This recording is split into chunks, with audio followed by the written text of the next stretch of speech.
ஷேய் நந்தி கடைசி அத்தியாயம் கணக்கில் 7ஆம் ஜென்மத்துக்கு அப்புறம் முடித்த அந்த ஓலைச்சோடும் ஏட்டில் உள்ள கணக்கு அந்த பேப்பர் அச்சடித்த பேப்பரில் கணக்கு வருது. அவர் சொல்லிட்டார், ஐயா சொல்கிறார், எனக்கே தெரியாது, இப்போ தான் கணக்கே போடுதார், கணக்கு கொடுக்காரு, கணக்கை வர்றா அப்படின்ட்டார். இந்த பேப்பரில் நாங்கள் அடித்து உலக நாடே விளையாடுவோம், தாய் இந்தியா நாடு முழுவதும் விளையாடுவோம், தமிழ்நாட்டிலையும் விளையாடுவோம். உன்னால் அடக்கி வந்து இந்த பேப்பர் மூலியம் நீ உட்கார முடியுமா? அந்த பேப்பரில் எப்படி பேப்பர்லேயே வந்து உட்கார முடியுமா? 5 வருஷம் ஆண்டு காலமாக ஆகி போய் விட்டது உட்கார்ந்து, புரியுதா? இப்போ கடைசி அத்தியாயத்தில் பேப்பராக நீதிமன்றமாக நீதிபதி ஜட்ஜாக உட்காந்துருக்காரு. ஐயா கடவுள் ஜட்ஜாக உட்காந்துருக்காரு. அப்போ இந்த பேப்பர் கணக்கு நானே பிடிப்பேன்டா, ஆதார் கார்டு ரேஷன் கார்டில் என்னடா பண்ணுங்கிற கேள்வியில் நான் பிடிக்கல. 7ஆவது ஜென்மத்தில் எல்லாமே அரசியல்வாதி கொடியை தூக்கி வீடுந்தோறும் உட்காந்து ஆட்டிக்கொண்டே இருக்கும். வீடுந்தோறும் வீடு மாளிகை கட்டினோம் பூரா கொடியை தூக்கி ஆட்டிக்கொண்டே இருக்கும். இந்த கொடியும் பேப்பரும் வச்சு நான் முடிப்பேன்டா, சத்தியவா கொடுத்துட்டார். இப்போ அந்த கணக்கில் தான் இப்போ நிற்கார். பேப்பரும் கடவுளா நீதிபதி ஜட்ஜா ஐயா 2 கணக்கு, புரியுதா? அடக்க முடியாதுன்னு நினைக்கக்கூடாதுல்ல. இவ்வளோ நாள் கணக்கு போட்டு ஒன்றும் நடக்கலை அப்படிங்கிற நீங்கள் நினைக்கக்கூடாதுல்லப்பா. அது நினைக்க வைப்பார். எங்கேருந்து நினைக்க வைப்பார்? நீதிமன்ற கோர்ட்லேருந்து, நீதிபதி ஜட்ஜிலேருந்து, கீழே வழக்கறிஞர்கள்லேருந்து அனைத்தும் எல்லாமே நினைக்க வைப்பார். ஏன்னா இன்னும் அவரை கண்ணை திறந்து நீங்கள் பார்க்கலையாப்பா. ஜட்ஜி கோட்டாரு போகிறான். நாய் கொரோனா காய்ச்சலில் அடித்தா பிறகு கடவுள் ஒன்று இருக்காருன்னு அப்போ தான் ஜட்ஜி பூரா நாக்கால் வெளியில் சொல்கிற அளவுக்கு விடுவார். வழக்கறிஞர்களுக்கு லேசாக வாய்ச்சிருவான். உட்காந்துட்டார், எப்போயோ உட்காந்துட்டார். என் வீட்டில் துள்ள துடிக்க போகுது, என் வீட்டில் துள்ள துடிக்க போகுது, என் மகா போகிறான், என் மகன் போகிறான், ஐயையோ நாய் கொரோனா காய்ச்சலில் தப்பு செஞ்சுட்டோமோன்னு அப்போ தான் வழக்கறிஞர்கள் நாக்கை இழுத்து வெளியே விடுவான். புரியா? நீ படிச்சிருக்கடா, வழக்கறிஞர் பூரா ஆணும் பெண்ணும்.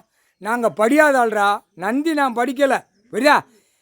ஆதியில் உள்ள தமிழ் வார்த்தை, தமிழ் சொற்பொழிவு உள்ள வார்த்தைகள், விவசாய தமிழ் வார்த்தை, தாய் இந்தியா நாடு, தாய் மண், விவசாய தமிழ் மொழி மண். அந்த மண்ணை அழிக்க வந்த பாய்ப்பேகளா அரசியல்வாதியிலேருந்து வழக்கறிஞர்கள் வரைக்கும் அழித்து வச்சுட்டேன். வழக்கறிஞர் நீ சேர்த்தேன் அழிக்கத்தானே நீ கொடுத்து பெட்டிஷன் ஆடுதா? உன் கணக்கு இன்றைக்கி எடுத்தாச்சு, விட்டுட்டாரு. ஆனால் நாய் கொரோனா காய்ச்சல் உயிர் தடத்தில் வரும். அந்த உயிர் தடை ஆணும் பெண்ணு இணையதில்லடா. இல்லை ஆடு மாடு கோழி பறவைகளை கேட்கான் வந்து, ஏய் ஆடு கொட்டை வெதரை எடுத்துட்டியா? மாடு காளை மாட்டு வெதரை எடுத்துருக்கியா? தனியாக கொண்டு அதை வரட்டி சாப்பிடணும், அப்படின்னா தான் எனக்கு சூட்டிப்பாக இருக்கணும். அவர் எவ்வளோ வருத்தப்படுதார். அப்பா படைக்கிறது பாவம், அது படைக்க அதுக்கு வெதரை எடுத்து சாப்பிடுதானே. அப்போ இவனுக்கு என்ன அறிவு இருக்கும்? எப்படி? அப்போ ஆட்டுக்கடைக்கு போகிறான், அந்த ஈரக்கொலையில் உள்ள ஐட்டம் பூரா கொடுங்க கேட்கான். அப்போ இவன் ஈரக்கொலையை எடுக்கணும்ல. ஏண்டா மணியிட பேலே வாயை திறந்து பேச முட்டா பேல ஆணும் பெண்ணும். அதான் நீதி. இதெல்லாம் தின்னுட்டு போய் தான் நீதிமன்ற கோர்ட்டில் சும்மா என்னதுப்போ டப்பாங்குத்து ஆண்ட மாதிரி ஓடிடுச்சு. டெல்லி டு தமிழ்நாடு, தமிழ்நாடு டு டெல்லி வரைக்கும் நீதிமன்ற கோர்ட்டில் டப்பாங்குத்து ஆடுற மாதிரி ஆடி போச்சு. அதான் கணக்கு போட்டு கோவத்தில் போடுதார். திருவண்ணாமலையில் உள்ள கணக்கு நாய் கொரோனா காய்ச்சல் தூக்கி எரிஞ்சிட்டார். சென்னை மெட்ராஸு இதிலே அழிஞ்சு போகும். அது ஏற்கனவே ஏழை எளிய மக்கள் வெளியே ஓடி போயிடும் அப்படின்ட்டார். அது எப்போயே கணக்கு போட்டாச்சு. 1 வருஷத்துக்கு ஆண்டு காலத்துக்கு முன்னாடியே கணக்கு போட்டாச்சு. உள்ளே போய் சொல்லிடாத, விவசாயம் பண்ணி சாப்பிட்டுக்கோ, சும்மா 10,000 50,000 1 லட்சம் சம்பளம் வாங்குதோம்னு கூவை மாதிரி குத்த வச்சு அங்கே போய் கம்ப்யூட்டரை தட்டாதன்னு சொல்லி போட்டார். இப்போ கம்ப்யூட்டரை தட்டுது பூரா சோழி முடிஞ்சோம். அங்கே வேலை பார்க்குற மில்லு தொழிற்சாலை அனைத்தும் 2ஆம் நம்பர் ஓடுது பூரா, அங்கே வேலை பார்க்குறது பூராமே சோழி முடிஞ்சோம். புரியா? அப்போ தான் செட்டி கிராமத்தில் கண்ணீர் கூத்தலமாக விடுவார். புரிஞ்சு நடங்கடா. என்னமோ குட்டு மேலே அடித்து நாங்கள் கணக்கு விடுதோம்னு நினைக்கக்கூடாது.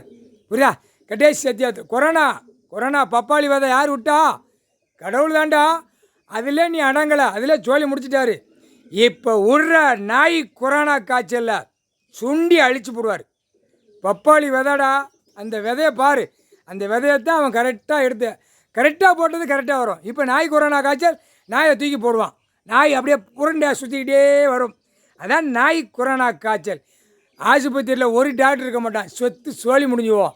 ஆணும் பெண்ணும் இதிலே சோழியை முடிச்சிருவார். முக்கால் சாத்தியம் நாய் கொரோனா காய்ச்சலை கண்டுபிடிச்சி நாங்கள் ஊசி போடுறோம்னு இவன் நினைப்பான். இவனை அப்படியே சோழியை முடிச்சிருவார். யாரா? டாக்டரு, உலக நாடு டாக்டரு, டெல்லி டு தமிழ்நாடு வரைக்கும் டாக்டரு. தமிழ்நாட்டில் இருக்கிற டாக்டரு கால் ஒடிஞ்சது போனது வந்ததெல்லாம் ஒட்டு வைக்கல, அந்த டாக்டர் கூட இருக்க மாட்டான், சோழி முடிச்சிருவார். கண் பார்வை உள்ள டாக்டரையும் சோழி முடிச்சிருவார். எல்லாம் செயற்கை சாப்பாடு சாப்பிட்டு அப்படியே உருட்டு கோழி மாதிரி டாக்டர் பூரா போய்கிட்டு இருக்கான். அதிலே சோழி முடிஞ்சுவான். நாய் கொரோனா காய்ச்சல் 2 வெதரு இல்லை, பெண்களுக்கும் 2 குண்டு உண்டு, ஆணுக்கும் 2 குண்டு உண்டு. ஐயா ஏட்டில் எழுதி தூக்கி போட்டிருக்காரா முட்டாப்பைகளா? குண்டு கோழி குண்டு மாதிரி இருக்கும் புரியா? இந்த குண்டுகளை வச்சு தான் குண்டுக்கு அடிக்க. இந்த குண்டில் மூலியமாக 2ம் ஆணுக்கும் பெண்ணுக்கும் வீங்கி அப்படியே கெட்டி போடுவார்.